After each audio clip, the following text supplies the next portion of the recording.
What up, y'all? Just got outside. Let me hit y'all with a little switch, change in perspective.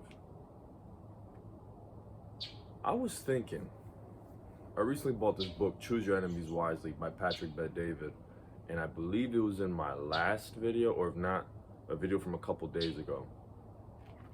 I showed you guys it for just a second. I didn't talk too much about the book, and I'm not even really here to talk about the book in and of itself. I'm here to talk about the author, Patrick Bet-David. I was thinking to myself, because this is a guy who has achieved a massive amount of success, someone who I look up to without a doubt. Very inspirational, very awesome guy. And I was thinking to myself, well, like, what drives this man? Because I've heard his stories, I've seen his old videos where he has like thousands, I mean, not exaggerating, he's just hundreds of books behind him.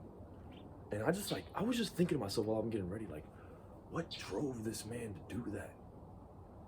And it's funny because I have these conversations in my head where, like, a side of me will ask why, like, what drove you? And then another side of my mind will be like, what else was he gonna do? What else was he gonna do? You know what I mean? Just choose to not be great, just choose to not invest in himself, just choose to be mediocre. And then I came to the realization, I know he was originally, forgive me if I'm mistaken, because I always forget the exact branch or division. I don't know exactly what they're called. I don't really know much about the military. Military, Navy. Let's just say, and forgive me if I'm mistaken, I'm pretty sure he originally joined the military and he left. But let's just say, what if he stayed and never decided to pursue any of these business ventures that he did?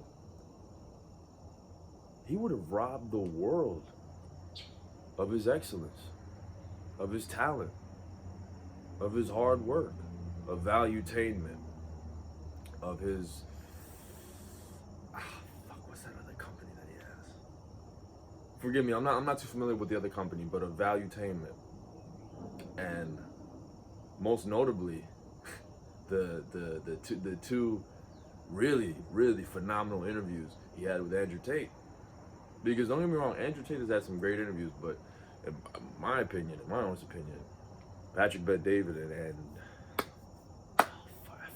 I give now when it's time to record the video, I forgot the name of the co-host, but his co-host as well. They gave Tate two phenomenal interviews, both before he went to jail and then after he went to jail. And they also gave his brother a phenomenal interview as well.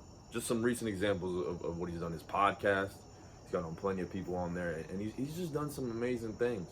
He's done some amazing things, bro. His books, 25 Laws for Doing the Impossible, Your Next 5 Business Moves, which I've yet to read, and then Choose Your Enemies Wisely. I'm about a third into the book. Phenomenal book.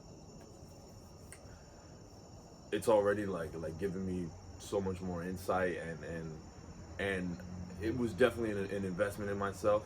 Like, I always know that books are an investment, but within the first few pages of reading the book, I'm like, yeah, this was a good investment, an investment well made, money well spent. My point is, none of this would have happened. None of this. He wouldn't have been able to distribute that book. He wouldn't have been able to start Valuetainment. He would have been able to have these podcasts and interview these controversial figures and give them phenomenal interviews back to back. None of this would have happened if he never believed in himself. None of this would have happened if Patrick Bet-David, and this is just one example out of the many, he just happened to be the one that popped up in my mind. He's even interviewed mob bosses like Michael Francis, I think his name was, or former mob bosses. Like, he's interviewed some crazy, like, he's done some crazy things, bro. Some absolutely crazy and admirable things. And none of this would have happened if he didn't choose to believe in himself. None of this shit would have happened if he chose to work a regular job and to never jump into business and never decided to go out on his own ventures. He chose to stay in the military. And once again, forgive me if I'm wrong. I don't know if it was the military, the Navy. I don't remember exactly what it was. But if he chose to stay in the military, none of this would have happened. You know, if he just chose to be a soldier and to just work a regular job or you know, just go down a regular path. And I'm not saying that there's nothing wrong. I'm not saying that there's something wrong with being in the military. My respects to all the soldiers. who fight for this country. I'm not saying there's nothing wrong with that, but it's clear that he had so much more to offer. He had so much more. And he's shown it to us through Valuetainment and through all the incredible things that he's done. Life Insurance, I think, is his other company. Forgive me if I'm mistaken. I'm not too familiar, but Valuetainment. I'm pretty sure it's like the biggest entrepreneur channel on YouTube. You have to believe in yourself, bro. Nobody else is gonna take the time to do it for you. Nobody else. And it's not even, you shouldn't even see that as a bad thing. You shouldn't see that as like, oh, nobody else cares. It's just simply the way the world works. I don't expect anybody else out here to go, damn, that Andres kid, he's got potential. Because everybody's worried about themselves. Everybody's worried about themselves. Right? We're governed by self-interest. That's just the way the world works, bro. And I'm not telling you to be like selfish and to never care about other people, but it's just naturally you have your best interests. You know, you'd be worried about yourself before you'd be worried about some strangers on the street, before some strangers on YouTube. There's nothing wrong with that. That's just how the world works. Like I said, I don't expect anybody to look at me and go, yeah, that guy, he's got $1 billion company. Let me help him build that $1 billion. No, I don't expect that. You shouldn't expect that from anybody else either. You have to believe in yourself. And it sounds cliche, it sounds corny. You hear people say this all the time, but the truth is, if you don't believe in yourself, what the fuck are you gonna do? What the fuck are you gonna do? What's the point? If you don't even believe in yourself, if you don't even believe you can do this, what the fuck is the point? What's the point of doing all this work? What's the point of working out? If you can't believe you can't achieve a good physique, go stay home then. You need to believe in yourself, bro. There's no point if you don't believe. There's no point. Even if it's just a belief, if I just continue this workout, I'll be one step closer. All right, I'm not like, I understand. There's times where things seem hopeless, where you don't think you can do it. Go fucking do it anyway. Go do it anyway. Forget what I just said about go stay home. No. Force your mind to believe that you can do it.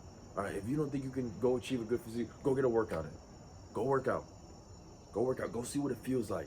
Go see what it feels like to feel the burn, to feel your muscles aching. Go see what that feels like. And it'll bring you one step closer than just staying on the couch. All right, forget what I just said. That was dangerous what I just said. You might as well stay home. No, don't stay home. Build your belief by any means necessary. Build it by any means necessary, because you are the only one who can build it. Nobody else will do it. And if you refuse to believe in yourself, if you refuse to build that belief, that self-confidence, you're going to rob the world of all the talent that you have to offer. And that would be a damn shame.